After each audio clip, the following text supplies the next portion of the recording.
Welcome to the Chalkboard, my fellow football nerds, for episode number 73 of Chalk Talk, brought to you by the Painted Lines. I'm your host, Shane Half, and you can follow me on Twitter at halfandhalf_TPL. I'm joined today by the best co-host in the game. You've heard him on the Tough Cover radio show. It is Mark Henry Jr. Give him a follow on Twitter at MarkHenryJr_. Mark, how are you doing this evening?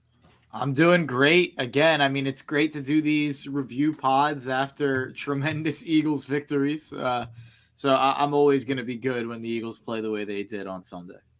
Victory Tuesday podcasts are a lot more gratifying than Defeat Tuesday podcasts. And so far this year, we haven't had one of those. Hopefully, we'll keep that streak alive as long as possible. So 17 Victory Tuesdays. Let's sign it up. Yeah. I'm down for that. Let's see what we can do. So maybe 16. We'll rest. We'll maybe they'll have to rest the starters in week 18. Maybe we'll have to rest. We'll have to rest us. We'll bring in the podcast. Bring in the backup podcasters. Yeah. We'll have to bring in the backup podcasters. We'll bring in. I'm trying to think. We'll bring in. I'm trying to think Sixers people. We'll bring in Krell and I don't know who else. I lost my thought, but we'll bring in the Sixers people to do the rest of the podcasters week 18. Keep the voices ready for the playoffs. Yeah, there we go. I like it. Although hopefully that would indicate a bye as well. So maybe we don't need the rest if we've got a bye, but that's true. We'll get into that later. So as we get down the stretch, but diving in, like Mark said, Victory Tuesday, the Eagles triumph over and take over FedEx Field. They triumph with a 24-8 win. This was a dominating performance from opening kickoff to the end of the game. Carson Wentz was sacked 9 times. He fumbled 2 times, which, by the way, those fumbles, I see different people considering those differently. Do you consider that a sack or not? I think they should be. Yeah. See, so like ESPN box scores showed 9 sacks and 2 fumbles. And I wondered I wondered if it doesn't show it as a strip sack because his arm just got hit. So he wasn't like taken to the ground. Like if you tackle him to the ground and he fumbles, I'm not sure. Another PFF had it as 11 sacks. So I wasn't sure. I'm not even sure what's official or if there is an official, but he was sacked 9 or 11 times, depending on how you want to count that. Fumbled twice, hit 17 times. At one point in the third, at the end of the third quarter, he had like 69 net passing yards. So just a dominating performance from the defense. The offense, I thought this would be a game where the running game really got going. The Commanders were giving up 7.5 yards a carry, albeit only through 2 games. I thought they were susceptible to the run, and the Eagles tried to run early, and they really struggled. First 2 drives didn't go anywhere, and they almost just bailed from that entirely, I thought, and went to the air, had a big day. Devonta Smith was electric. I'm shocked. You were higher on Devonta Smith than I was going into the draft. I thought he was a great player. I had some concerns about the stature. Would you have ever dreamed that he would be so good in like contested catch situations? Like I did not see that coming at all. No, and it's funny. Even in this game, I watched with a couple friends, and they threw one up to Devonta earlier in the game, and he went and got it. And I was like, man.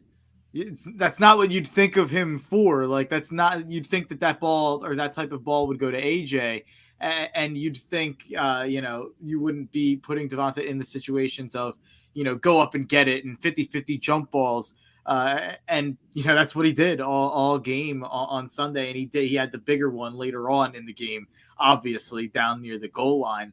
Where I thought he broke his back for a second. I was concerned. It was like an instant, like, oh my God, what a catch! Oh, I'm extremely concerned for his well-being. But yeah, then he comes out like 2 plays later and catches the touchdown too. Yeah, exactly. He was, nothing short of unbelievable. That was obviously the Devonta Smith game that we'll remember as his breakout, absolute announcement that he's here. And I said before the season, and looking back on it, it was probably underrating AJ Brown just a little bit. I said that I wasn't as sure that there was a gap between our wide receiver 1 and our wide receiver 2 that others thought there was, because that's how talented I view Devonta Smith. For a little background, and people can make fun of me all they want. I had Devonta Smith ranked number 1 and his wide receivers among his draft class. And I had Jalen Waddle number 2 and Jamar Chase number 3. And I'm not saying that that's correct at all by any stretch of the imagination at this point. But I will just say that I think if he was in a different situation last year, I think we'd be talking about him much differently, and he'd be valued across the NFL the way he's being talked about right now, instead of how he was being talked about before this week. So he's still, in my opinion, I mean, you're not as, I'm not going to say you're not as high on him. I think you're very high on the player that he is right now, but he's a top 25 at worst receiver in football. I would probably make an argument for top 20. Is that fair?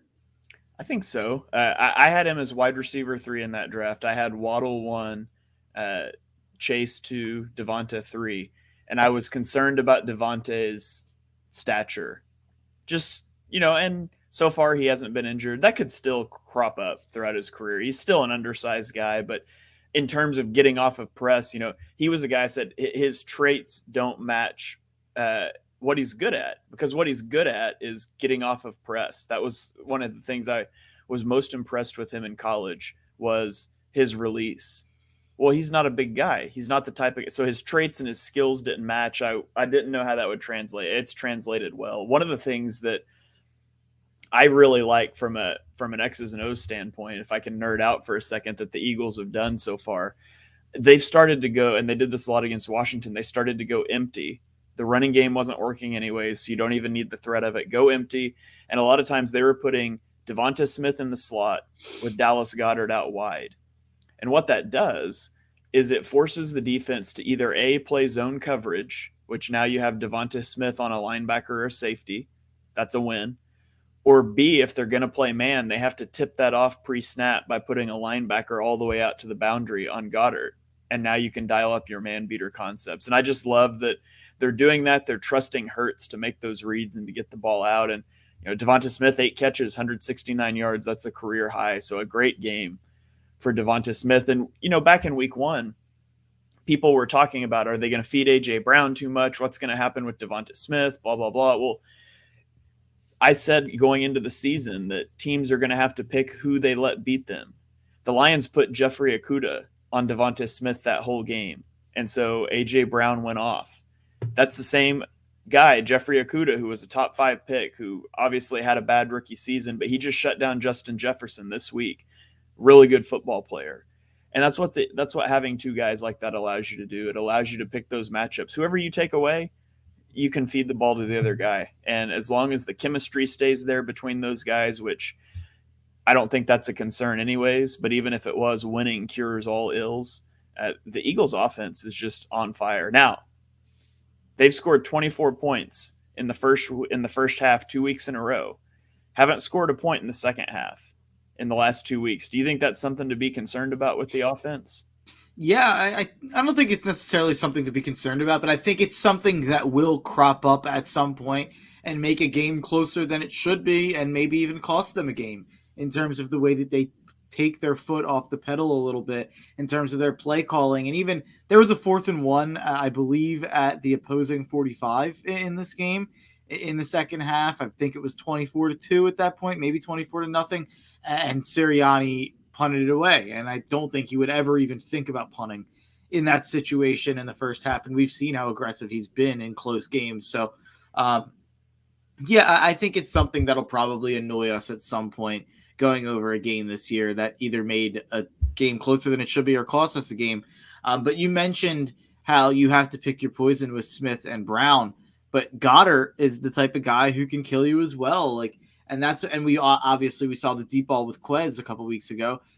There's just so many options on this offense that are going to make Jalen Hurts look really good, even if he, and I'm not saying he hasn't progressed. I'm not saying he hasn't improved a lot, but there's an argument to be had that bringing A.J. Brown in alone and what that does for the people that were already in the offense and what that does for Jalen, that alone probably bumps Jalen from like the 14th or 15th best quarterback to the 10th or 11th best quarterback, just in terms of what he's got around him, because there's so much to work with. And then you mentioned the empty sets and how that's a really good look. And I think that that's something that they should employ a lot going forward, the best part about it, you said, the threat of we're not running the ball well anyway. It's not like we're giving up the threat of the run. We have Jalen Hurts. Like that's kind of the whole reason that I think these teams like Baltimore, like Arizona, like us, and it's cool that we get to be on that list. As a longtime believer, I'm a Madden player. I'm an NCAA football player from youth. You got to have a mobile quarterback to win. Not necessarily, but in Madden, it helps a lot. So it makes me happy that we get to mention the Eagles among those like teams with elite mobile quarterbacks in terms of the way that they're able to rush for first downs and to get out of hairy situations. And Jalen didn't even have to do that a ton in this game, which I think is a plus. I think that's a positive. But having that in the back pocket is what makes that empty look so dangerous for the Eagles, in my opinion. Yeah, absolutely. And you flip it over to the defensive side of the ball, and it was just a dismantling of the Washington offense. And I've heard people talking about, who have the Eagles played, pump the brakes on the hype train. And you could say that perhaps from the offensive standpoint. The Lions, not a good defense. The Vikings, not a very good defense. The Commanders, not a good defense. But the defense has been astounding. They shut down Justin Jefferson coming off of that week 1 game that he had. And then they turn around and they go to FedEx Field and they play the Commanders, and Carson Wentz is second in the league in passing yardage going into that game. And they steamrolled them. Just incredible performance. Brandon Graham with 2.5 sacks. He looked phenomenal. Jordan Davis got involved. He had 4 pressures, like a 35% pass rush win rate on 14 pass rushing snaps. Josh Sweat, a sack and a half. Hassan Reddick, a sack and a half. Josh Sweat, and he's incredible. Like there was one of those where he ran around the horn on the left tackle, and I was like, oh, he kind of got a half a step, but the left tackle pushed him far enough back. But he just like contorts it was insane, that sack. I'll put out a clip of it later, but I'm a big Josh Sweat guy, so I'm right there with you. Yeah, the TJ Edwards playing so well. Like, would you have believed me if I told you in April that the Eagles would draft Nakobe Dean? A, just that they would draft a linebacker. They draft Nakobe Dean, and then B, that through 3 weeks he would have 3 snaps because TJ Edwards is playing so well, because Kazir White is playing well. It's just everything seems to be coming together for the defense and the offense. And as long as pieces stay healthy, the Eagles really look like they're going to run away with the NFC East. Yeah, I mean, we're going to get to how I think about them in terms of an NFC landscape, not just an NFC East landscape. And I'm having dangerous thoughts. Like I am thinking dangerous things about this team. And I think a lot of it has to do with the roster. A lot of it has to do with what I've seen in the first 3 weeks. But a lot of it has to do in looking across the NFC. And we're going to do that when we go through our games here, going through the week 3 review that we always do outside of the Eagles. But I mean, just doing a quick overview, the Packers seriously lack explosiveness. They seriously lack a go-to guy on the offensive end to make things easier than they need to be for Aaron Rodgers. The Minnesota Vikings, we saw what their problems are. Their defense isn't very good. And when Kirk Cousins is your quarterback, it's hard to take you seriously. We've seen all of the other teams in the NFC South, besides one that I'll wait to name in a minute, have crumpled upon themselves. They're all irrelevant, in my opinion. The rest of the NFC East, even though 2 of the teams are 2-1, I don't think any of them are serious contenders. The Rams have serious problems. Matthew Stafford does not look like himself. San Francisco, it's the same story, broken record every year. They have the worst injury luck in the league. Trent Williams now goes down. Trey Lance goes down to take away any upside that they had long term. And the 2 teams that are left standing, in my opinion, are the best team in the NFC right now, which is the Philadelphia Eagles. And then the team that I think will probably be the best team in the NFC when Mike Evans returns this week and when Chris Godwin comes back from injury and maybe when Gronk comes out of retirement in a month, who knows? I think that team will be the Tampa Bay Bucks. I think the Bucks and the Eagles will be the 2 teams that are the class of the NFC. And I think the Bucks defense and the Eagles overall well-roundedness are the 2 most impressive things so far in the NFC. And I think right now, if you made me stick my flag anywhere, I'd be saying we're going to see Bills Chiefs and Eagles Bucks in the 2 championship games. Yeah, this graphic, just the NFL team tiers, the offensive EPA per play and defensive EPA per play. And there's just nobody even close to being, as good on both sides of the ball combined as the Eagles through 3 weeks. And so it's a small sample size, but it's hard not to be excited about what you've seen on the field so far. Now, let me ask you this, and actually, hold on, let me say something. Let me complete one other thought first. One thing the Eagles have to fix is special teams, because special teams will cost them a game this year. You go to the Vikings game and you have the blocked field goal that if Aaron Siposs, a punter, you're relying on a punter to get up off his knees and run down a guy, that could have changed the second half. That could have cost them a game. They almost had 2 punts blocked in that game. You go into this week and you've got Britton Covey dropping a punt. They tried a Devonta Smith out there to return some punts, which I don't want to see. The Eagles have got to figure something out with special teams. Special teams has been horrendous, and not Jake Elliott, whatever, but their kick return game is atrocious. Teams are popping the ball up to the 5-yard line because it's free yardage. They're all their special teams units. It's just been atrocious, and they've got to get that fixed before it costs them a game. Yeah, it's definitely been a problem so far. I'm hoping that's, it is such a small sample size that I'm hoping that, that'll fix itself and, regress positively to the mean there. But yeah, if it's a coaching issue and if it's a preparation issue, then they're going to need to figure that out. And I hope, while there isn't a mountain of things to fix, I hope that they can focus on that a little bit this week while they don't have a ton of injuries, while they haven't seen a ton of problems that they have to spend a ton of time on in film and practice to fix. That's not a tiny thing, but a small section of the game that doesn't have a lot of plays devoted to it each game that I think they can spend time on and fix in practice. Yeah. So let me ask you this, and then we'll move on. And this isn't previewing the next game, but I just want your answer here. Are the Jags the toughest team that the Eagles will face for the rest of the season? No, I'll still say Green Bay. I'll still say Green Bay because I think Green Bay's defense is really good, and they still have Aaron Rodgers, and they have a really good running game, and I think LaFleur is a really good coach. They just, I hate to harp on one situation, but they really, really lack a go-to guy, an explosive guy, anyone that can make a play happen once the ball's in their hands whatsoever. Allen Lazard, he's stepped up in some ways, but he's not the type of guy that's going to go and get you yards and go and make you a big play. So I still think Green Bay's better than Jacksonville at this point. But yeah, I mean, we're going to talk about Jacksonville in a little bit. I don't know what to make of it yet. I agree with you, especially since the Packers game is at the end of November.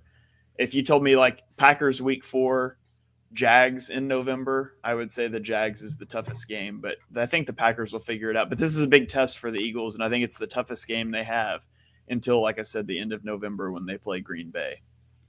Yeah, I agree with that. I guess when are we playing Dallas on the road? I'll look that up. While you start to talk about the Steelers at the Browns on Thursday Night Football, the Steelers lose that game 17-29. What were your thoughts on that game? My number one thought is you drafted Kenny Pickett in the first round. It's absolutely ridiculous that Mitchell Trubisky's still out there. But, this game was on Thursday. I'm not going to spend too much time talking about it. People have, I don't think people even care anymore about this game because it feels like it was forever ago. But what I will say is, because I'm a gambling guy, that play at the end, they should outlaw those types of things. Those points shouldn't count. It's so unfair to us gamblers, and of course, the Browns are involved, and I don't know if you'll remember this. I believe it was the Lamar Jackson running back to the locker room to poop game.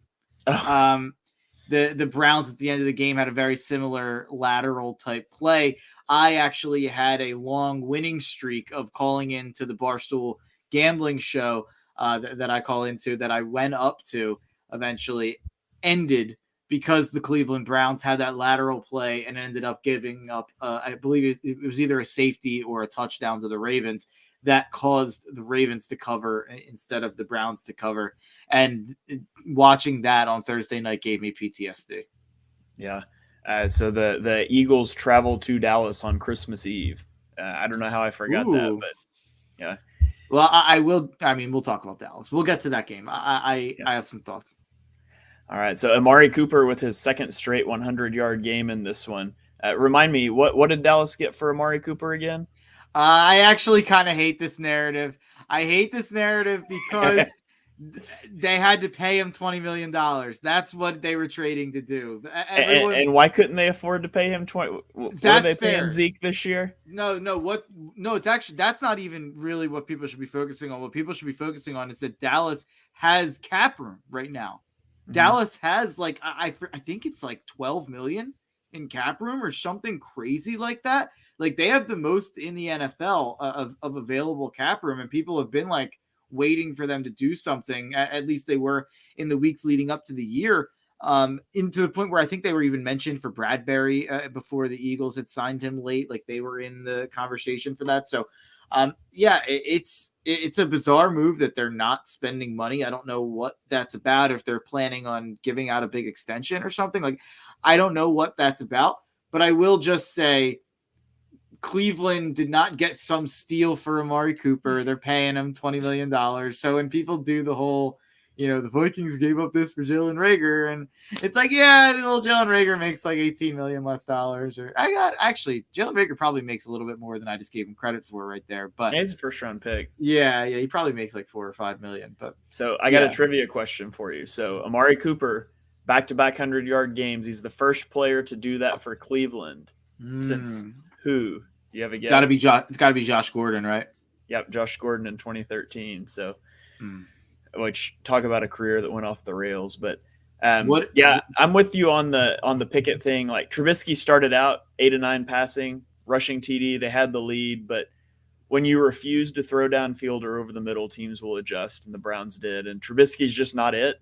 But I do have a question for you. Who is the bigger issue for Pittsburgh? Is it Mitch Trubisky or is it Matt Canada, the offensive coordinator? I think it's Mitch Trubisky. People kill Matt Canada, but I guess I can't get a full read on what he is as a play caller until he doesn't have the corpse of Ben Roethlisberger or Mitchell Trubisky. Like, if I see Kenny Pickett come in and I'm impressed by some of the things I'm able to see from him at an NFL level, and then the play calling is still so questionable, then maybe I'll start calling Matt Canada, calling for his job. And I'm not defending him. I'm not saying he's doing a good job, and I'm not saying that I think he's a good coach, but I do think some of I always kind of defend the offensive coordinators that get blamed for bad quarterback play, because I think that that's something that happens. It's not a Matt Canada issue. That's like that happens in college football. It happens in the NFL. And I don't necessarily know if that's fair, because once the ball is snapped, the quarterback has to read the field. And I know that obviously you call plays, and obviously there's hot routes. Obviously things are designed, but at a certain point, it's on the quarterback to make the play. Yeah, I would say Canada's the bigger issue, but I think they're both an issue. But you really can't know unless you change a variable. And unfortunately for Steelers fans, Mike Tomlin said after the game he's not considering a change in quarterback or play caller. So, and we'll move on here. But Cleveland is now 2-1. Injuries are mounting, though. Jeremiah Owusu-Koramoah left the game. Taven Bryan left the game. Jadeveon Clowney was already out. And then, of course, Myles Garrett was in the car crash after the game. That hopefully he's okay and not missing a lot of time. So injuries are mounting in Cleveland. I will just say, and not that I don't want to say much more about this game, but I think we as a country need to start rooting more against the Browns. I know Deshaun Watson's not out there, but folks, we do not want to be in a situation where the Browns are like 7-5 in week 12 when Deshaun Watson comes back, and then they have to play these big games, and this starts dominating the conversation again. And then the Browns are going to the playoffs, and we have to watch the Browns in the playoffs with Deshaun Watson. Like, I wanted the Browns so badly to not be good and to not be relevant, so we didn't have to even worry about it, and it almost became like an ugly, disgusting footnote each week. But it's not the case. Yeah, I think hopefully we'll get decent. there. I think they're decent. Moving on to two teams that are not decent. New Orleans traveling to Carolina. They lost 14-22. When you lose to Carolina, I don't want to talk about you anymore. I got blown up all offseason by Saints fans talking about how great the Saints were going to be. Well, they're not. The Saints fumbled 3 times. They threw 2 interceptions. Jameis is awful. He looked awful. Alvin Kamara only averaged 4 yards per carry. Now, Baker Mayfield also looked awful. Neither of these teams is going anywhere. My biggest takeaway from this game is that it really is a shame that Matt Corral got hurt, because I think he would be starting very, very soon if he were healthy. Unfortunately, it's going to burn a year for him because Baker Mayfield's going to keep trotting out there. I don't think either of these teams is really going to go anywhere. On the season, Jameis Winston, when attempting passes of 10 plus air yards, has 0 touchdowns and 5 interceptions. He's just not it. And everybody except Saints fans knew that going into the year. I don't even know if that's true, though, Shane. There was a good amount of national people that loved the Saints going into this year, and people that were picking the Saints as their dark horse pick, and people giving Jameis the credit. There's a weird Jameis society. And you know what the funny thing is? I'm not generally – I don't think I'm lower than consensus on Jameis. Like, I think I'm at consensus. But I know what he is. Like, I know his strengths. I know his weaknesses. I know his limitations. And when you take him away from Sean Payton, that's going to be a problem. Like, when you have, and especially coming off the ACL, and especially with the back injury he has. And oh yeah, by the way, he's got to go on a plane over to London now this week with 4 broken bones in his back. Bet the Vikings -2.5. That's all I'll say about the Saints next week. But this was a kitchen sink game for the Panthers, in my opinion. Like, this was a game where the defense showed up and showed out, and they were not going to let them lose this game. So I don't think this game made me feel better about the Panthers. It just made me feel worse about the Saints. Yeah, which makes me feel better. So and I was right there with you. The Saints fans were coming after me. One of my biggest plays of the offseason was Saints under, I think the number is 8.5. I don't quite remember. I think it was 8.5. I'd have to take a look at my article that I wrote, but the Saints under is one of my biggest plays of the year. So I very much am rooting on their downfall. Yeah. All right. Moving on, we have Houston traveling to Chicago. They lose 20 to 23. We won't talk about this one long. Roquan Smith, who's in a contract dispute with Chicago, who is injured, plays one of the best games of his career, 16 tackles, 2 tackles for loss, and the interception to seal the game. My biggest takeaway from this game is that the Bears are cowards. They ran the ball on 3rd and 6, 3rd and 10, and 3rd and 17 in the first half. They killed clock before the half instead of getting aggressive. It could not be more clear that they do not trust Justin Fields at all. They will have a new quarterback next season. I think there's no chance Justin Fields is their starting quarterback next year. A little bit of draft shout out here. Jalen Petrie, a safety who you and I both loved in the draft, picked Fields twice. I didn't love him. Oh, I thought you were. But I watched this game. He played fantastic. Yeah. Okay. I was pretty high on him. I thought maybe Dibes was the one that was up higher on him. Yeah, it was. He was. So he picked Fields twice. Derek Stingley, who was my CB1, did not allow a completion, which is easy to do when they only throw 12 passes. But he also had a TD saving tackle. So Houston, I think they're going to stay competitive. They're just not a good team. They're coached well. They play hard. They're going to be competitive in games. Chicago, I think they just hurt their chances to get the quarterback they want with every game they win. I've bet on the Texans every week, so I've watched so much Texans. I've watched every Texans snap from this football season. This was the game that I'll say made me finally be like, Davis Mills might not be the guy. This was a rough game for Mills Mafia. I really thought he made some terrible decisions. He threw, I don't have the stat sheet right in front of me. He either threw 2 or 3 picks. I think it was 3 if I'm not mistaken, but he had a couple balls that could have been picked that weren't.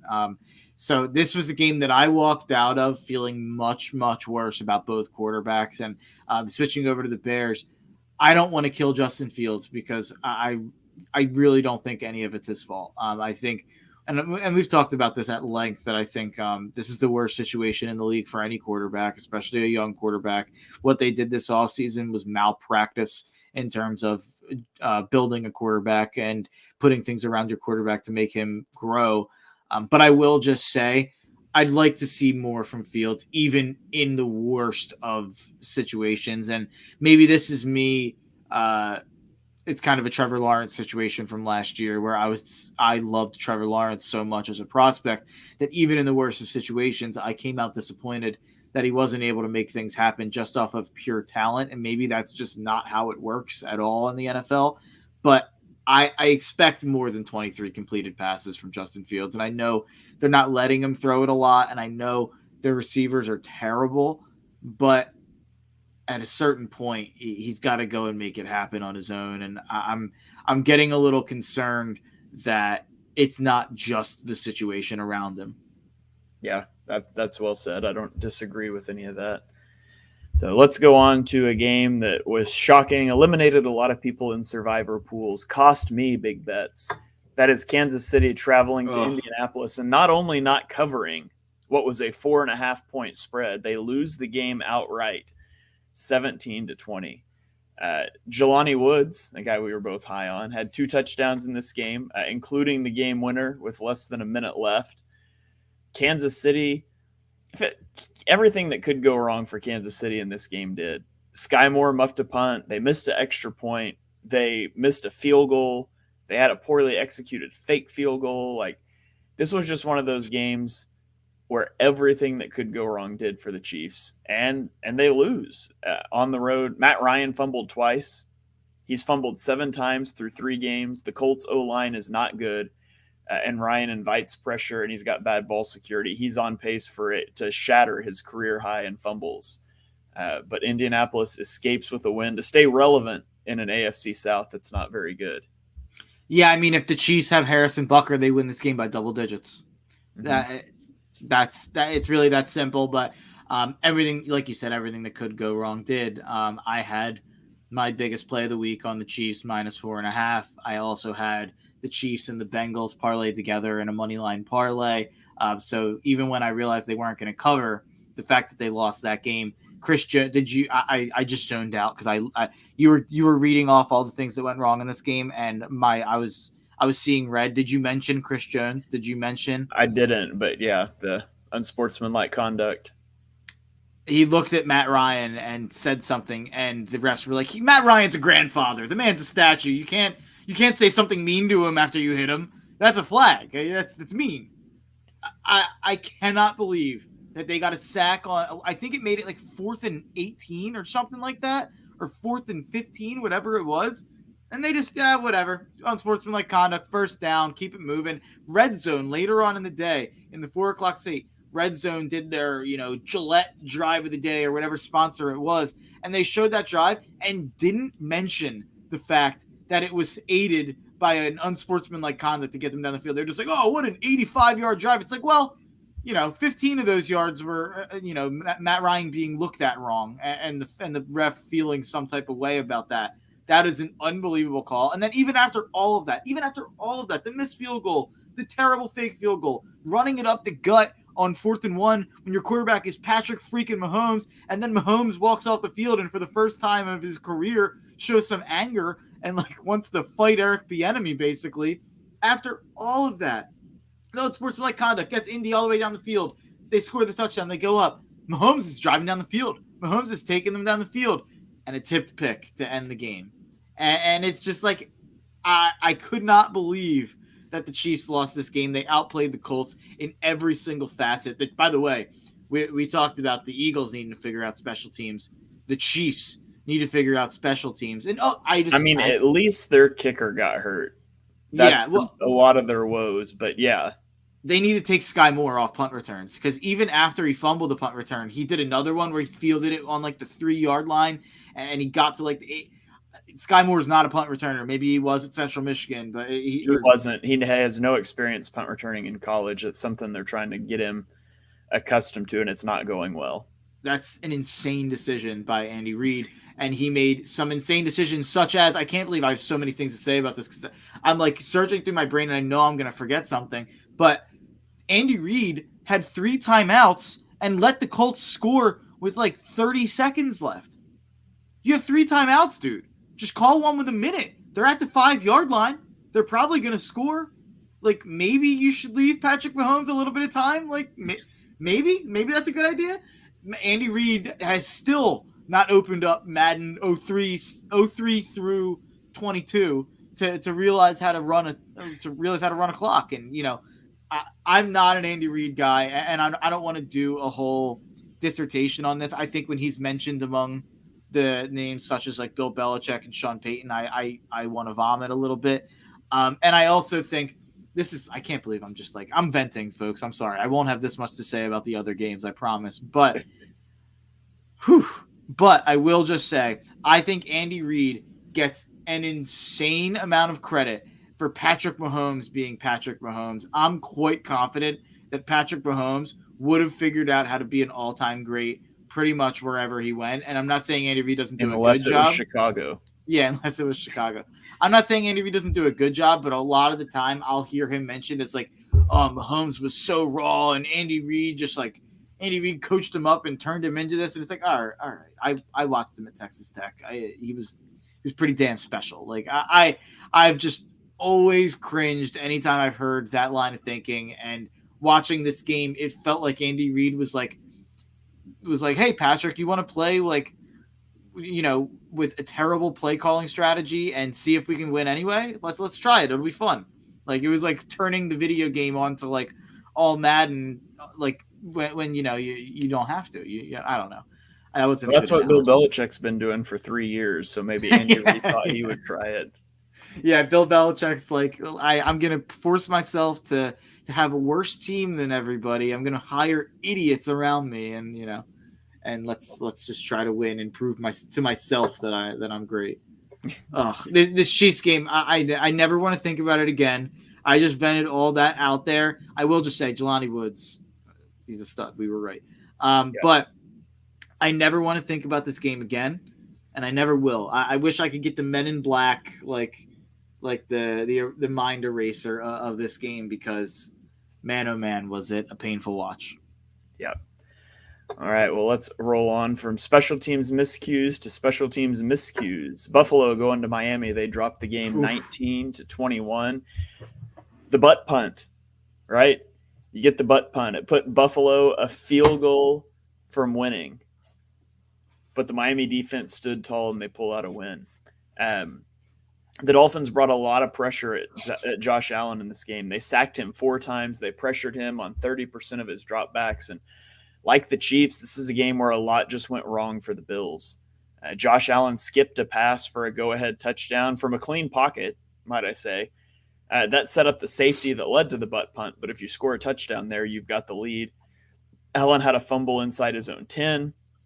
He messed up a spike attempt at the end of the second quarter. Their kicker missed a 38-yard field goal. Matt Milano drops a pick 6. Gabe Davis dropped a touchdown. Like, lots of miscues for the Bills. And they didn't have that much cushion. They lost both of their safeties. Micah Hyde's out for the year now. And Tua was able to do just enough. And I do mean just enough. Buffalo has 497 yards of offense to Miami's 212. They had 31 first downs to Miami's 15. They had 40 minutes of time of possession to Miami's 19. They just couldn't put points on the board and come away with the W. So the Bills actually in this game, they had the highest time of possession in a regulation loss since 2014. So another team that I think is really good that just had a lot of things go wrong in this game. What did you take away from this one? My takeaway from this one, and obviously the Bills probably should have won this game, and the Bills probably played better even though they lost. My takeaway is that the Bills are not, undefeatable. The Bills are not this rolling ball of chainsaws that people have made them out to be. You can play a good game and beat the Bills. It's not like, and by the way, we could say all that stuff about how much of an anomaly it was that the Bills lost, and everyone is doing the same exact thing, giving the Bills all the excuses in the world. And things went wrong. I didn't think the Dolphins played their best game. Like, I didn't think the Dolphins played their perfect version of their offense, and Tua missed a little bit of time there before coming back with the quote-unquote back injury instead of the head injury. But, I mean, I'm just happy a little bit. I can't believe this. Like, I love Josh Allen. He's one of my favorite players in the world to watch, and I've been a long-time Josh Allen guy. I've found myself a little bit annoyed, and I've noticed this since last year, at just how all in the entire NFL media and the entire football Twitter and how much everyone is in the pocket of the Bills. Like, I feel like everyone's rooting for the Bills. Like, everyone wants the Bills to just be the Super Bowl favorite contender and win the Super Bowl, and everyone wants those fans, and they're crazy fans. And I just, they're really good. Like, they're a really good team. I find myself a little bit annoyed that this never happened for Mahomes and the Chiefs. This isn't happening for the Eagles. Like, this isn't happening, for Justin Herbert's a little different. They haven't made the playoffs or done anything yet, but I just don't understand why I'm supposed to just like love the Bills. And this is a weird little rant that I wanted to go on. I do just think people have crowned them a bit too early. And I think what this game showed is you can play a good game and you can beat them. I have a couple stats to throw out here. Quick little trivia for you. There are 3 teams who are 3-0 against the spread so far this year. Who are those 3 teams? Oh gosh, I have no idea. Not any teams I've bet on, that's for sure. The Dolphins are 1. Dolphins, yeah, and they've covered those spreads by 8 points per game, which is a pretty remarkable stat. The Falcons are 3-0 against the spread, covering by a little over 5, and the Lions are 3rd. That's a good guess. The Lions are 3rd. The Texans are 2-0-1, so they haven't lost a bet, but they didn't cover this week. They pushed. I was just trying to think of teams that were bad, that were thought to be bad, that have scored a bunch. Oh, yeah. The Lions, they've been darling since last year against the spread. And then one more stat. The most receiving yards so far this season, the top 3, Tyreek Hill is number 1. Stephon Diggs is number 2. And Jalen Waddle is number 3. That was going into this game. It was the first game played where all 3 NFL receiving leaders all played in the same game since November 16th, 1980. Wow. And also, for all the Tua haters out there, going into this game, Tua was supporting 2 of the top 3 receiving yards leaders in the NFL. So cry me a river. All right, let's roll on to the Lions. Detroit goes to Minnesota. They lose a heartbreaker, 24-28. Kirk Cousins looked bad in this game, but he was able to make a play when it counted after the Lions missed a long field goal, which was a really questionable decision we'll get into. Cousins found KJ Osborne for a 28-yard touchdown to win the game. The Lions in this game went for it on 6 fourth downs. They converted 4 of them. But with 4th and 4, up 3, with 1:14 left, they attempted the ill-fated field goal from the 54-yard line after missing a 48-yarder earlier. Now, analytics gave a strong go for it on that decision. They show a 5.4% win probability increase going for it over the field goal. My thing just is a field goal does nothing for you. You still lose the game on a touchdown. So if you're uncomfortable going for it, which I think you should on 4th and 4, just punt it away. Like, make them drive 80-plus yards with 1:10 left in the game. I thought that was a really bad decision no matter which way you slice it. And it didn't make sense from Dan Campbell, who I think has been really aggressive throughout the season. But Justin Jefferson had another rough day in the office with 14 yards on 3 catches. Jeffrey Okudah shut him down just like he did Devonta Smith week 1.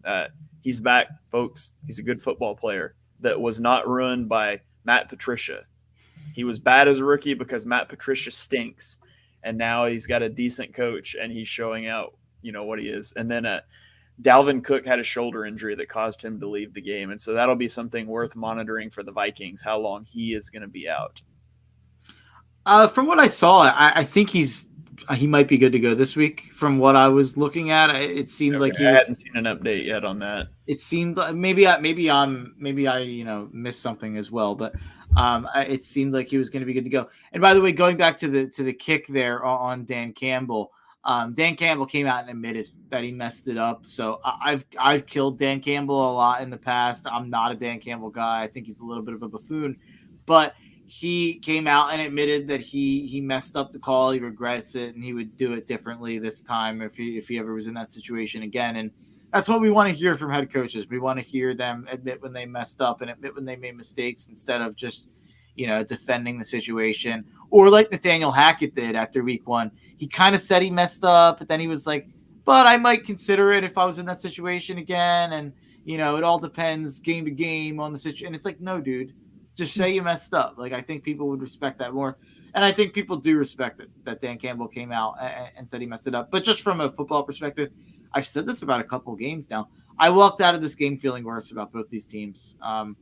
Minnesota's offense, it's just 2 weeks in a row of Kirk Cousins reminding you, like, hey, you shouldn't have been high on me all off season because, or like this, I'm still Kirk Cousins. And that's what he was in this game. He's, still as average as they come and can be very much below average when it's not a good Kirk Cousins game. So the fact that Justin Jefferson had 14 yards is malpractice, whether that be against Kevin O'Connell or whether that be against Kirk Cousins. You have to get the ball to Justin Jefferson, no matter what. And they failed to do so. It somehow didn't cost them the game. But I expect them to do whatever it takes to get the ball in Justin Jefferson's hands in London. And I think he's got a big game in him coming in London. All right. One trivia question for you from this game before we move on. Lions receiver Amon-Ra St. Brown had a 30-yard reception and a 30-yard carry in this game. Only one other receiver in the NFL has done that this year. Do you know who it is? Is it Debo? No. It's his brother, Bears wide receiver Equanimeous St. Brown. So they're keeping that in the family. The only two guys in the league with a 30-yard reception and a carry. I thought that was kind of funny. So that's great. Their dad was who I would have guessed. Yeah. Their dad was a huge star on Hard Knocks. He was one of the stars of Hard Knocks. So funny to see that. Yeah. All right. Rolling on. Baltimore at New England. Baltimore wins 37-26. Do you think Baltimore regrets lowballing Lamar Jackson yet? 18-29 for 218 yards and 4 touchdowns. He also rushed for 100 yards and 1 touchdown. Lamar Jackson has more touchdowns. Let me rephrase this. No team in the NFL, no team has scored more touchdowns than Lamar Jackson has scored this year. And he's doing it with almost no supporting cast on offense. Just incredible stuff from Lamar Jackson, who is going to get paid this offseason one way or another. I've heard Jalen Hurts MVP buzz. I've heard Josh Allen MVP buzz. I've even heard Tua Tagovailoa MVP buzz and odds jumping all over the place and these gambling sites tweeting out the odds. Lamar Jackson is the MVP with no questions asked, with a bullet right now. And I think he's got a commanding lead on that conversation. We're only 3 weeks in. Not even like 1/6 of the way through here, but they were down to their 4th string left tackle in this game. The Ravens are not good. The Ravens aren't good. I mean, the Patriots did not play well in this game, and they were leading for a while. They were in this game. The reason they lost a couple bad interceptions from Mack at the end, and he was hurt at the end as well. And that actually made this game look a little bit more lopsided than it was. This game was close the entire way. And this Ravens defense has serious problems. This Ravens defense is bad. And this Ravens, we've ad nauseum talked about the receiving options that they've given Lamar over his time there. And he's making the most of every single one of them like he has. He turned Hollywood Brown into a 1,000-yard, 100-catch type receiver. He's turning Devin Duvernay from a nobody into a thing. He's turning Rashad Bateman from a promising first-round pick into a number 1 receiver. And Mark Andrews is competing with Travis Kelce to be the best tight end in the sport right now because of the numbers that Lamar Jackson's putting up with him. I don't want to hear about Lamar Jackson's, inefficiencies passing the football. I don't want to hear about his inaccuracy, and I don't want to hear about how once he gets to the playoffs, he can't throw the ball. Watch the dude play and tell me he can't throw the ball. He's the best quarterback in football right now. And I'll take Patrick Mahomes. I'll take Josh Allen over him just in terms of whatever. They're better players. That's fine. Lamar Jackson's the most valuable player to their team right now because I think the Ravens stink. I don't think the Ravens are good this year. I think they have Lamar Jackson. It's almost like you talked about their defense. It's almost like they shouldn't have gotten rid of Wink Martindale. Just saying. Yeah, I totally agree. He's a great D coordinator. Yeah, and I hate that he ended up in New York. But you mentioned the Mac Jones ankle injury. It's a high ankle sprain, so he's expected to miss some time, and that'll probably be a lingering thing for them throughout the season. Is it? We have to cancel a team. We do. I'm prepared to cancel the Patriots. Let's table it. Let's put it to the side. We'll come back to it at the end. I know a person I want to cancel, but we're not there yet. Okay, let's get there. All right, so Cincinnati at the Jets. Cincinnati wins 27-12. Trey Hendrickson had a great game, 2.5 sacks, 2 forced fumbles as the Bengals defense finally came to life. Logan Wilson and Jesse Bates each walk away with an interception. Joe Burrow started fast. He had 163 yards and 2 touchdowns in the first quarter. Most importantly, though, he only took 2 sacks all day, which, to be honest, that to him, that probably feels like a week-long vacation, on the beach somewhere. My biggest takeaway from this game, honestly, because this is lopsided talent, but Sauce Gardner is legit.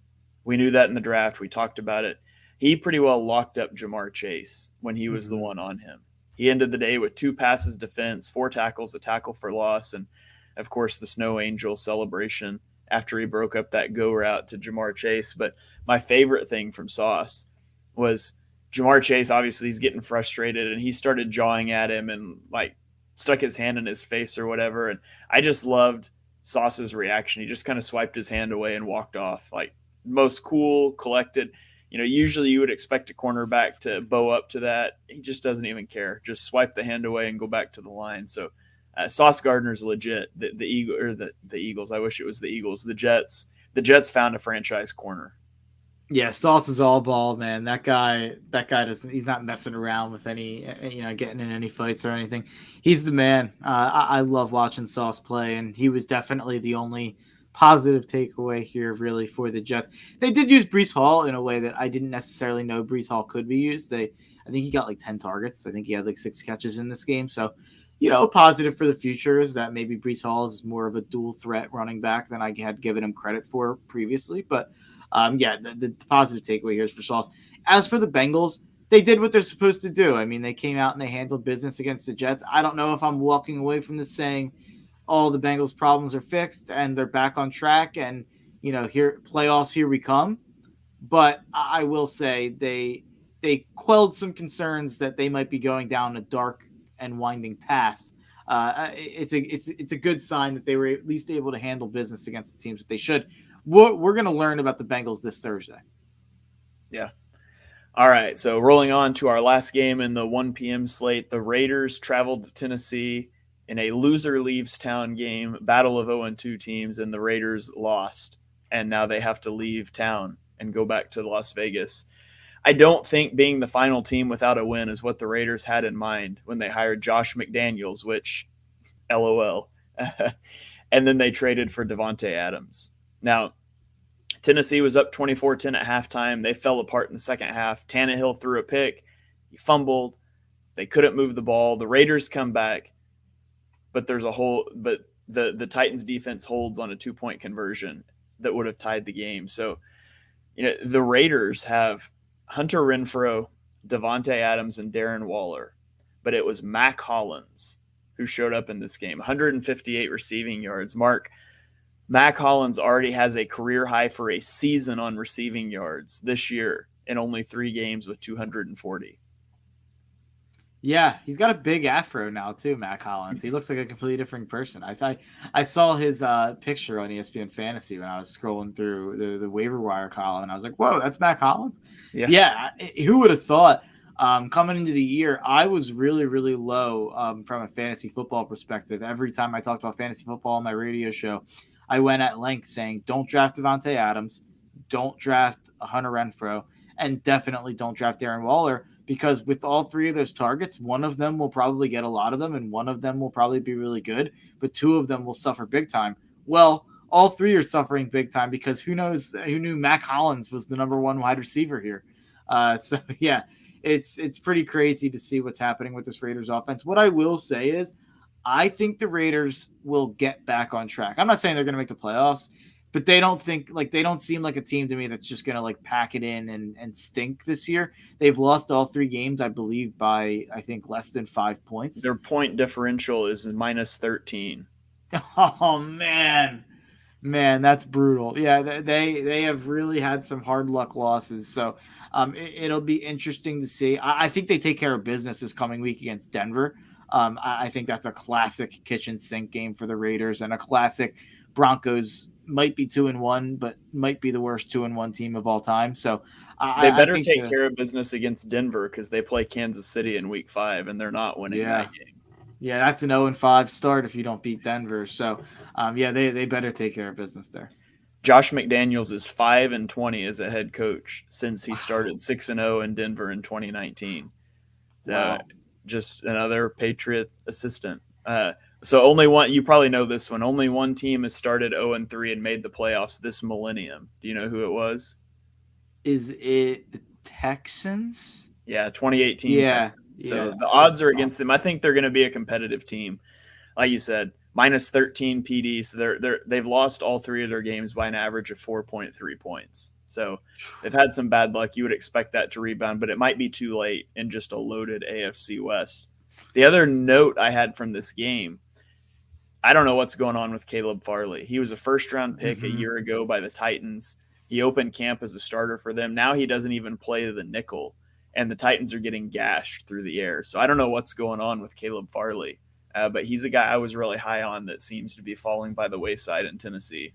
Yeah, I listened to a podcast, and the producer is a Titans fan, so they go to him for like a Titans minute, and he was talking about how like Caleb Farley is like the training camp and the practice reports have been so bad on Caleb Farley that his development has just been so terrible, and a lot of that's probably due to injuries, but that's been a mess of a pick for Tennessee. Tennessee's taken some chances on injury guys at the top of the draft, and they've panned out. Jeffrey Simmons has turned into one of the better D linemen in the NFL. Sometimes it doesn't pan out. So it seems like that's what's going on with Caleb Farley. I will just say with Tennessee, I thought Derrick Henry looked like Derrick Henry. And I thought this kind of looked like the offense they probably were hoping for. Losing A.J. Brown, they probably thought, okay, this is how we'll get by in terms of running the football, play action, all that stuff, spreading the ball around. And that's kind of what they did in this game. Tennessee, I know we're all writing that division off and giving it to Jacksonville right away. I will just say I don't think we've heard the last from Tennessee. I think Tennessee is going to be involved in that race until the end of the year. Yeah. Well, speaking of Jacksonville, let's get into the Jags. They go to Los Angeles and they smack the Chargers 38-10. Now, the Jags got some turnover luck early with an interception that went through Sony Michel's hands. They had a strip sack of Justin Herbert, and all of a sudden they're up 13-0, and the Chargers could just never get going. The Chargers, injuries continue to mount. They lost Rashawn Slater mid-game to a season-ending biceps injury. They lost Joey Bosa to a groin injury. Injuries continue to mount for the Chargers. Side note, your guy, Devin Lloyd, played great in this game. 7 tackles, 3 pass breakups, and an interception. What did you take away from this game? Yeah, this is, the end of the Chargers season, and it stinks to say that, but losing your left tackle is one of the best left tackles in the sport. Losing Bosa for who knows how long. Keenan Allen has already been missing time. J.C. Jackson hasn't played yet. This has just been a nightmare season. It's a shame because I think that roster was good enough to really compete with anybody in the NFL, and I think if they were healthy, I think that roster would be special. We never even got to see it. Like, Allen got hurt right away. I mean, Jason Jackson, like I said, hasn't played. It's just Herbert gets hurt in week 2. It's just so unfair in terms of this season going so negatively. If any team in the world has injury luck to complain about, it's the LA Chargers. And people are going to take this and turn it into a Jacksonville is amazing, oh my God thing. And I'm not, me, like I love Doug Peterson. I love Trevor Lawrence. As in on the Jags as almost anybody. I will just say this is kind of one of those games where when the ball gets rolling downhill, it got rolling fast. And Jacksonville got up early, and then the Chargers were chucking and ducking with a hurt offensive line and a hurt quarterback who probably shouldn't have been playing, especially should not have been playing down 28 with 1 minute and 20 seconds left. What are you doing, Brandon Staley? Dropping back to pass every time. Protect your franchise. Protect your franchise. Like, yeah, for the Chargers, this game doesn't mean anything other than their season's over if they can't get some guys healthy. And if they can backdoor as a 7 seed into the playoffs and be generally healthy, I still think they can make some noise. But they've got an uphill battle. They won't do that making stupid decisions. Like you said, trotting an injured Justin Herbert out there in the fourth quarter, down 28, behind 3 backup offensive linemen. I'm ready to cancel Brandon Staley. I'm done. Staley, he's a joke. Like, he looks good talking in front of the cameras or whatever. You sit there and you get asked after the game about that. And you say, well, he wanted to be out there with his teammates. Every professional athlete ever wants to be out there with their teammates. As a coach, it is your job to be a grown up in the room and think about long term. And long term interests, you have zero chance to win that game. Get Justin Herbert out of there. So I'm done. Like, that would be a fireable offense if I was the Chargers owner. That's absurd. There's zero reason he should have been out there. I would have had serious thoughts about firing Brandon Staley by Monday morning. If I was the Chargers owner, I'd have serious thoughts about firing the guy who injected Tyrod Taylor and like ruined his career. And then there was a report that the same guy's given an injection to Justin Herbert's ribs. What are we doing, Chargers? What are we doing? I'm pretty sure Justin Herbert paid that guy off. Justin Herbert's a good man. Let's not accuse Justin Herbert of hurting Tyrod Taylor, my guy Tyrod. By the way, we'll get to the Giants, but if Tyrod Taylor was the Giants quarterback, they'd be 3-0. Ooh, spicy. I like it. Don't disagree. For the Jags, I think this game means everything. And they were playing a tremendously banged up team, but their offense looks great.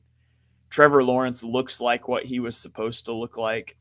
The defense is flying around. Doug Peterson has the team playing really well, just like we knew he would. We called Peterson to Jacksonville, said he was going to be great there. I have a question for you.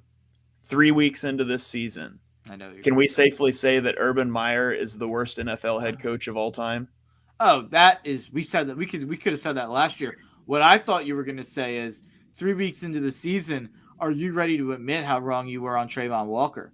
Because this guy is a beast. This guy's a beast. I make fun of Tony Khan, the owner of AEW, for being such an analytics darling and being such a nerd. They went with the analytics. They went with the freakish athleticism, and he's a freak. It looks like it's paying off so far. Not that there haven't been other really good players in this draft that could have went number one and would pay off as well. But Trayvon Walker looks as good as anybody right now. Yeah, he's looked phenomenal. I'm definitely going to end up eating some crow on that one. Me too. All right, let's keep it rolling here. The Rams traveled to Arizona. They win 20-12. Rams scored on each of their first 3 drives to get a 13-0 lead, and then their offense just fell off. Fortunately, they were playing the Cardinals, where that kind of thing is okay. You can just stop playing after the first quarter. Matthew Stafford was held without a touchdown pass for the first time as a Rams starter. The Cardinals' offense was just atrocious early. They had 22 yards on their first 4 drives. I don't know. I don't have much confidence in either one of these teams, honestly. I don't. I think the Rams, they've probably got a good shot to make the playoffs because it's the NFC. The Cardinals they're a mess. I don't really have much else to say about this one. I'll be totally honest. I watched 0.00 seconds of that game for sure. Definitely did not watch that game. So I am willing to move on to the next one here. All right. The only fun thing off of this one, Aaron Donald did record the 100th sack of his career in this game. So a big milestone. You know what? For Donald.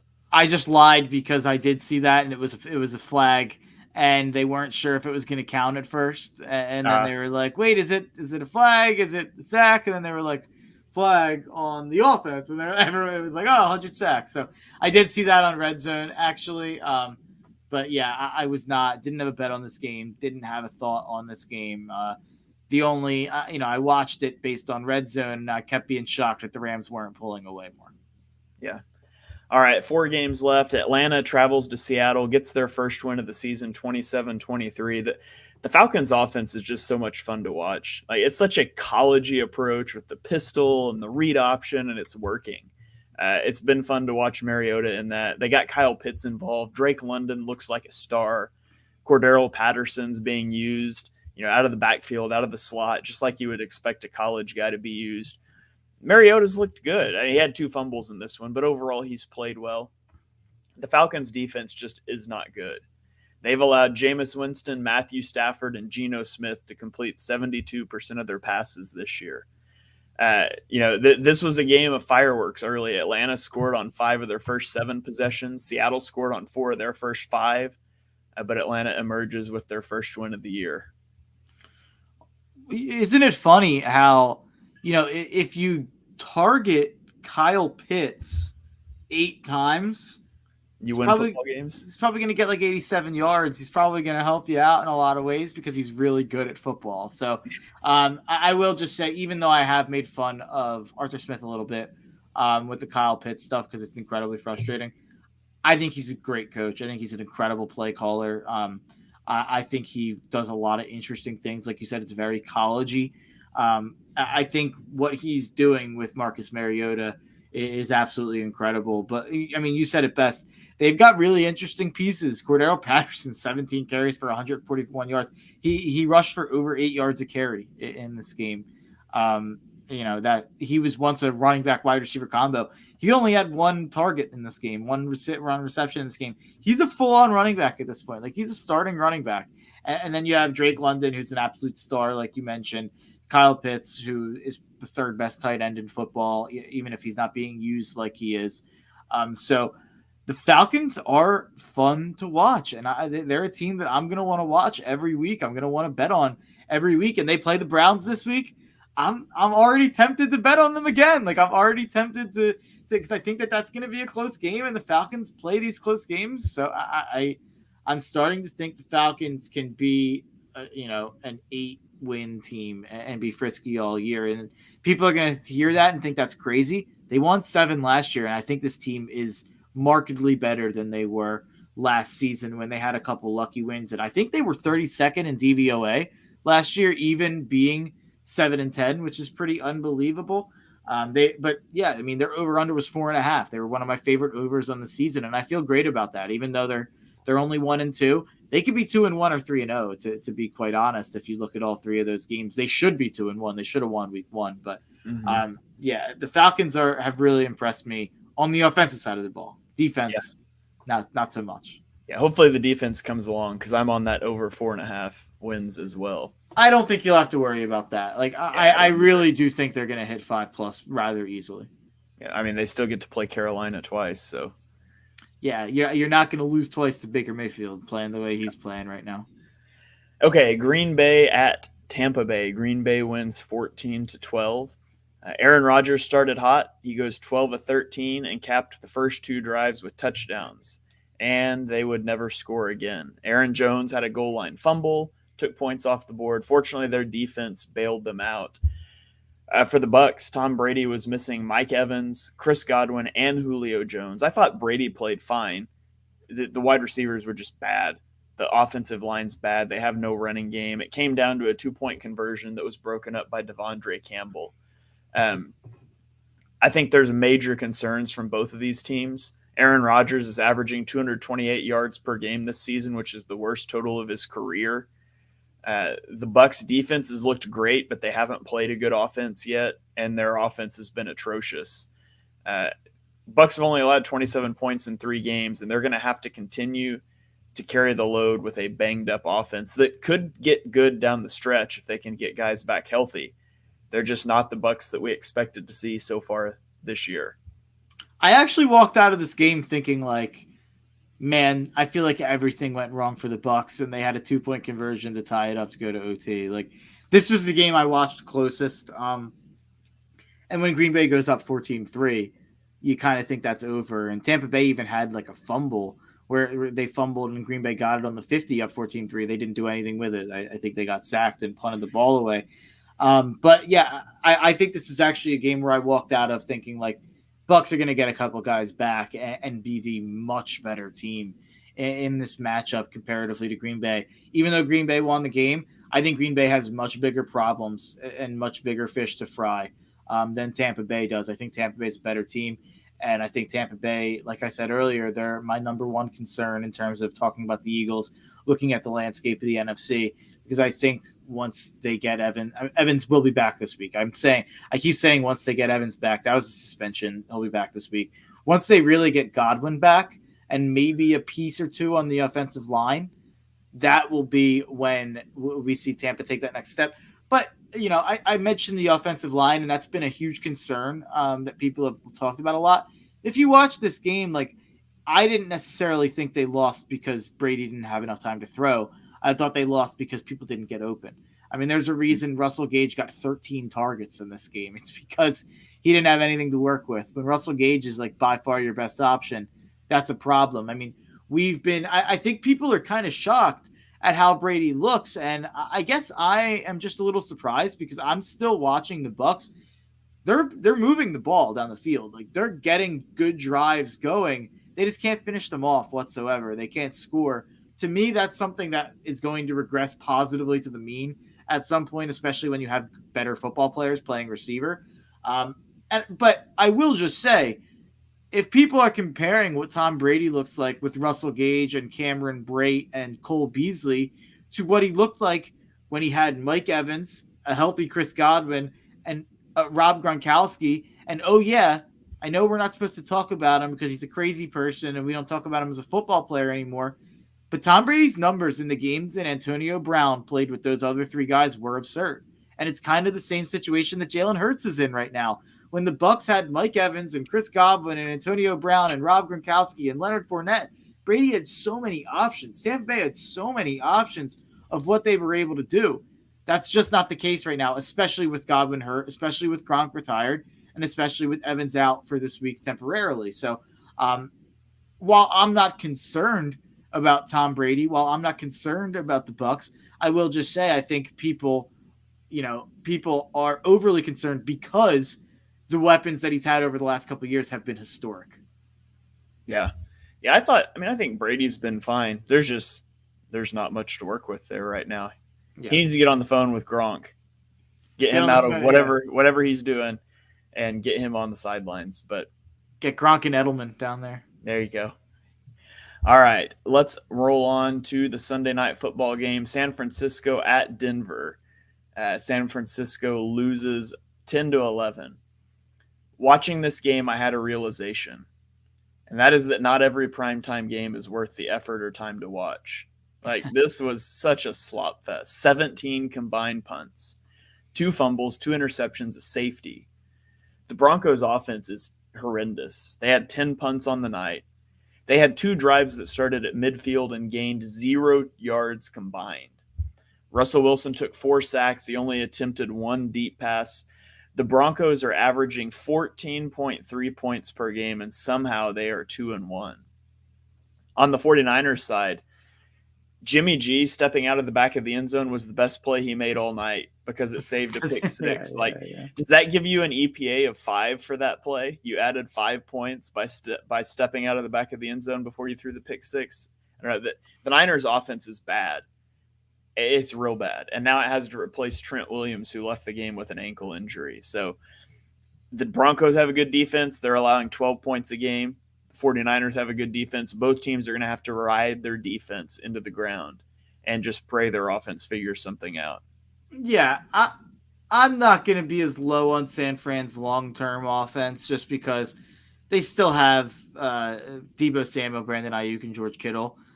If Trent Williams can come back and if Trent Williams can be healthy, I don't know the timetable on his injury, but I think he's probably the most important player on their roster. So the fact that he's out is going to make them look, and we saw it instantly. Not that their offense was gangbusters before he got hurt, but we saw once he got hurt that they weren't going to score another point in that game once he got hurt. I'm not as low on Jimmy G, I think, as you are, and I'm not as low on Jimmy G as a lot of people are. But what I will say is the smattering of people out there who were saying, oh, Trey Lance shouldn't be starting, and oh, Jimmy G's the better option, and oh, they should put Jimmy G in when Trey Lance was struggling in week 1 or whatever the case may be. I think you got a taste in week 3 on why the 49ers were trying to move on from Jimmy G, on why the 49ers were trying to make a play for some upside, make a play with a guy who had physical traits where if Jimmy G's not playing well, they're screwed. They can't roll him out. They can't use him in the running game. If Trey Lance isn't playing well, they could have had him rush for 60 or 70 yards and at least help the offense move the ball in some ways. That's not an option with Jimmy G. So this was a healthy dose of reality to the people out there who didn't understand why the 49ers were trying to move on with Trey Lance. So, not that I think that Jimmy G can't take the 49ers to places like they went to the NFC Championship last year with him, and the offense had its moments of being fine. But yeah, it definitely makes you feel a lot worse about San Fran. And oh yeah, Denver won the game, but I think I feel even worse about them. I will just say, as someone who's got Denver under 10.5, it's an absolute nightmare that they're 2-1 right now playing the way they have, because this team stinks. Yeah. Trent Williams was a high ankle sprain, so that's usually like a 4 to 6 weeks. Especially for a big boy.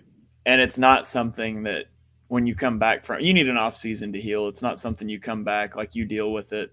That's the injury Lane Johnson had when he was in and out of games. I can't remember what year it was, 2020, 2019 maybe. So Williams probably missing a month or more, and it's likely he's going to be in and out of games after that. So that's a huge blow to their offense. Yeah, absolutely. All right, let's roll on to Monday Night Football. Dallas travels to New York for a showdown with the undefeated Giants, who are undefeated no more after they dropped this one 23-16. I learned my lesson from watching Sunday Night Football, and I did not watch this one. I waited for the condensed version, so I would only have to suffer for 40 minutes instead of 3 hours.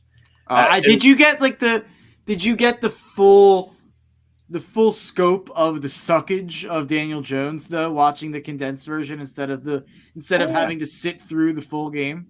Yeah, and I mean it's even better if you can like throw it on 1.5 speed, like I listen to all podcasts. Then you can get through it in like 25 minutes. But I don't know if you can. I don't know if you can feel how painful it is to watch Daniel Jones, then have to wait for the next play, and then to watch him. Oh, I mean, I watched Carson Wentz in 2020. The Giants' offense is just a mess. Like Jones was pressured on 40% of his dropbacks. Evan Neal looked awful in this game. Wide receivers dropping passes. Saquon Barkley on the plus side, maybe. He finally looks to be healthy and in top form. And guess what?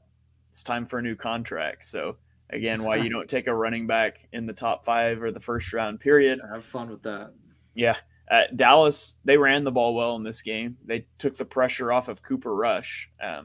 Cooper Rush, by the way, is one of 3 Cowboys quarterbacks to be 3-0 in their first 3 starts. You got a guess as to who the other 2 are? Romo and Dak, right? It's got to be. Neither one, actually. Wow. Both prominent names.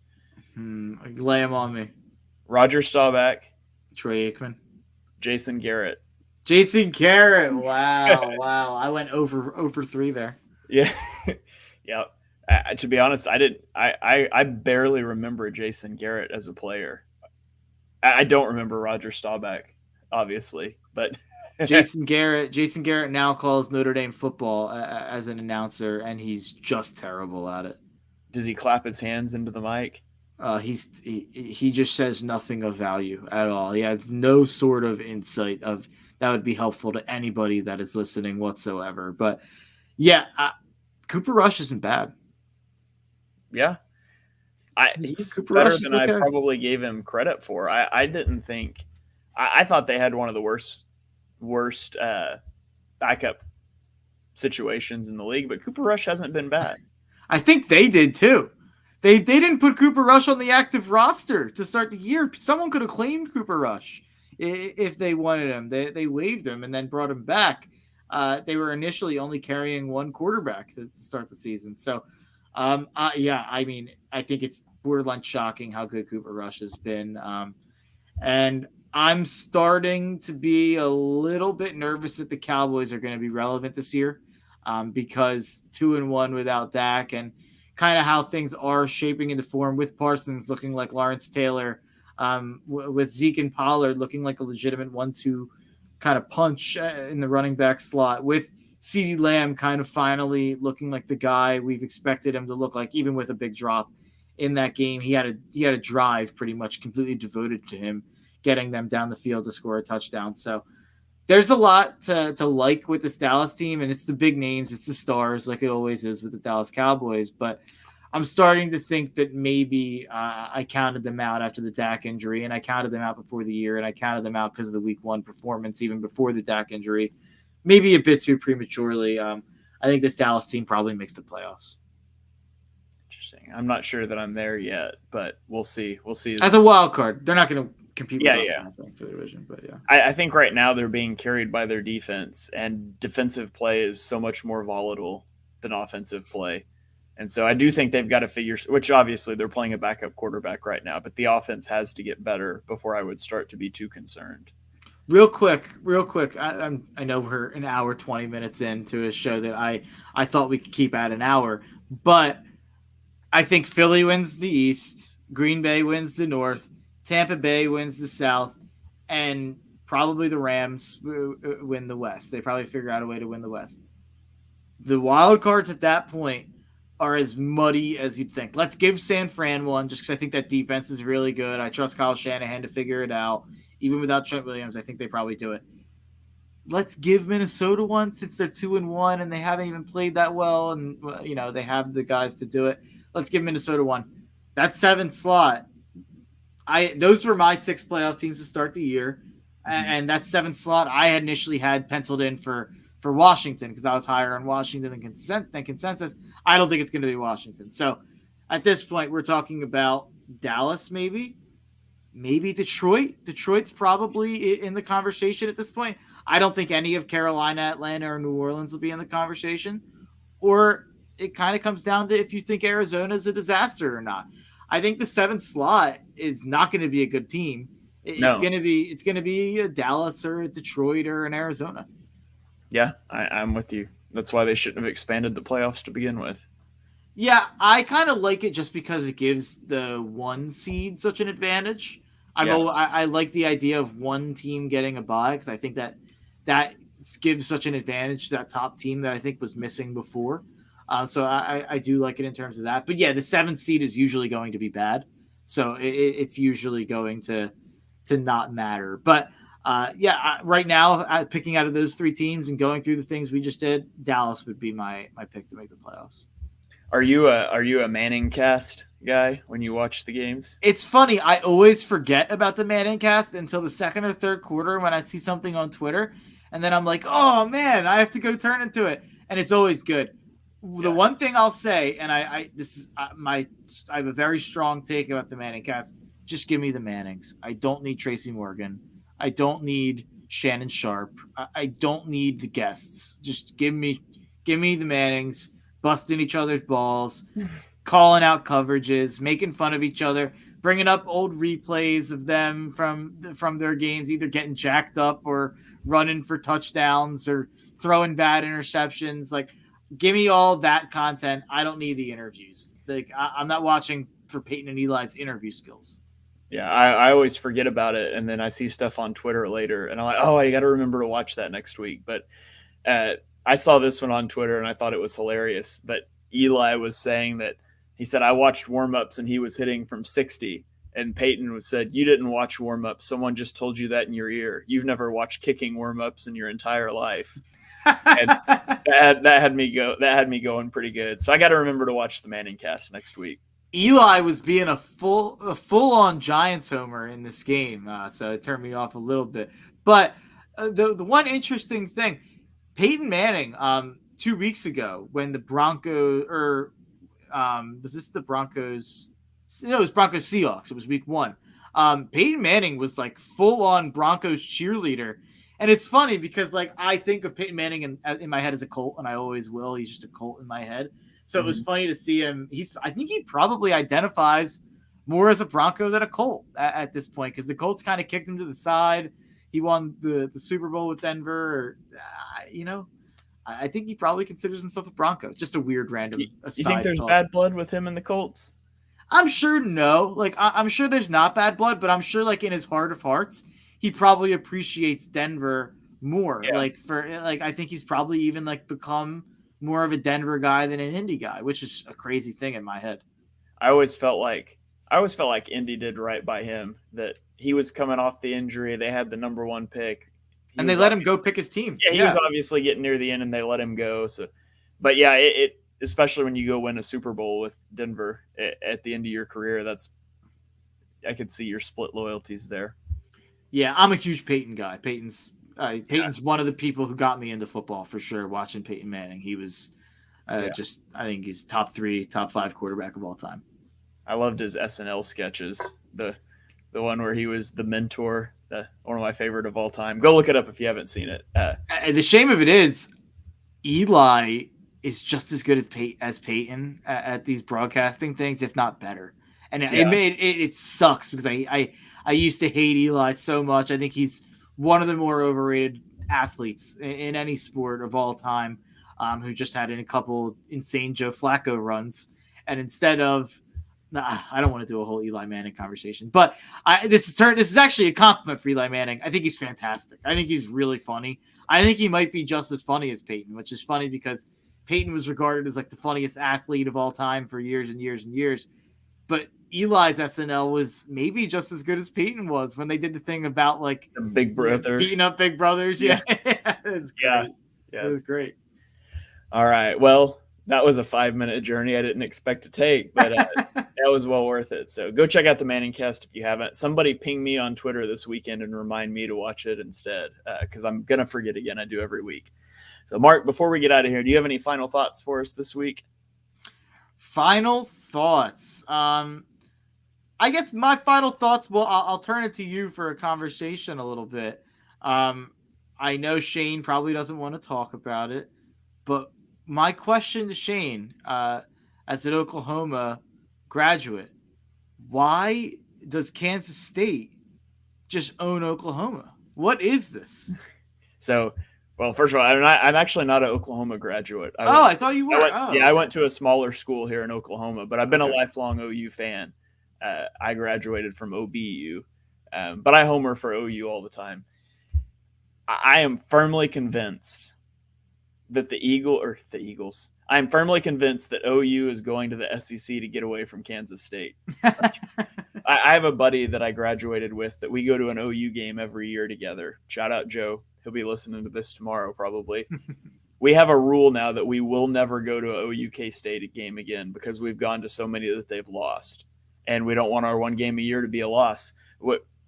I was going camping with my family this weekend, so I didn't get to watch the game. And originally, the camping trip was going to be the weekend of OU Texas, and we were going with other people. It got rescheduled, and she was like, "It's Kansas State now. Is that better?" I was like, "Oh yeah, that's perfect. They're going to lose to Kansas State anyways. I'd rather not watch that." I don't know. I don't know what it is, but they have had their number for years. I think the stat is like OU has lost like 11 home games in like the last 10 years or something, and 4 of them are Kansas State. It's just ridiculous. I thought that it might change with Lincoln Riley gone and with Venables in. I guess my question for you is, where are you at on Venables right now? Well, let me ask you a question, because this is going to be my final thought. Let me give you a situation here. You put on the defensive headset for me, okay? Okay. 2 minutes left. You're down 7 points. It's a 3rd and 16 at the 41-yard line. What is your play call if the opponent's quarterback has run for 93 yards on the day? Maybe put a QB spy there. Yeah. Maybe not call a cover 1 blitz with no spy and let the guy run 55 yards. Like, it's just an asinine play call. I mean, either if you want to play man because you got better athletes, fine, drop a spy, don't rush 5 and force this guy out of the pocket, contain rush him, whatever. You play the Jim Schwartz sticks defense, drop 8 guys into cut. I don't care. Don't do that. It was just, I'm not ready to say that, Brent Venables isn't the guy or whatever. I told people early on that we're just lauding the defense. It's like, let's wait till they play somebody. Like, it's looked good. They've played nobody. It's hard to evaluate on that. College defenses are more complicated than NFL defenses, which doesn't make any sense, but they are. Because you try to compensate for having lesser athletes with installing complex schemes, and you get these guys for 4 years where there's not the roster turnover there is in the NFL. So, he's been there for he's been there more than a few weeks, but a few weeks of games. Months, yeah. He doesn't have his guys in yet. It takes time to teach that system. So I don't think you can make a judgment in that off of year one, but that was definitely a frustrating play call to see you come out with that. Like, just something that when they came out with 5 guys across, like, this has got to be a sim pressure. There's no way you're blitzing here. and then they blitzed. And like as soon as I saw all 5 guys go, I just knew. Like I knew what was going to happen. And then this is a safe space, so you know we can let it out. Caleb Williams was really good, Shane. Caleb Williams is so good, Shane. He's so good. I cannot wait until you have to watch him for the NFL draft in 2 years when he's going to be the number 1 pick. I'm in love with Caleb Williams as an NFL prospect. He's got the size, he's got the speed, he's got the arm. Like it'll just be next year, won't it? Yeah, I meant in 2 drafts technically. Okay, yeah. Because this draft, and it's not this draft coming up; it'll be the next draft. But yeah, that Lincoln Riley offense they didn't have their best game this week because they played Oregon State, who has a really good defense, but they escaped a really tough game. USC's a national playoff contender, so yeah, my dream of an OU USC playoff game took a big hit this weekend. So yeah, that's true. All right. Well, I think that is going to about do it as Mark is deciding to use his final thoughts to rub salt in my wounds. I haven't been talking about Notre Dame on Notre Dame stinks. Yeah. You want me to talk about Notre Dame? I might be done with Marcus Freeman already. You're saying year 1 might be too early to make a call on Venables. Marcus Freeman might not be the guy. I'll give him a couple of years because he's been recruiting at such an insane level, like levels to which Notre Dame has never recruited in the modern era.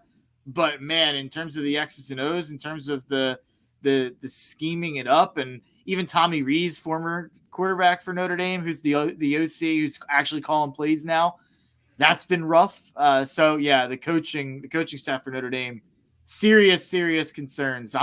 I barely watched the North Carolina game this week. I was at the Phillies game. Like, yeah, I'm so checked out. So I had to rub some salt in your wounds because my wounds are like scars at this point after those 2 losses, including one to Marshall. Oh, it's always a fun time when you lose to Marshall. Yeah. This is why we talk about the Eagles. It's much more. Yeah. Much more fun, I guess we could say. So anyways, thank you for everyone that joined us for episode number 73 of Chalk Talk. If you enjoy what you heard on the show, and we know that you do, be sure you smash that subscribe button so you don't miss the next episode. Turn on notifications. Drop us a 5-star rating and review on Apple Podcasts. That really helps us out. You can follow me on Twitter at @halfandhalf_TPL. You can follow Mark at Mark Henry Jr. _. So from me, from Mark, from the Painted Lines, we'll see you guys next time.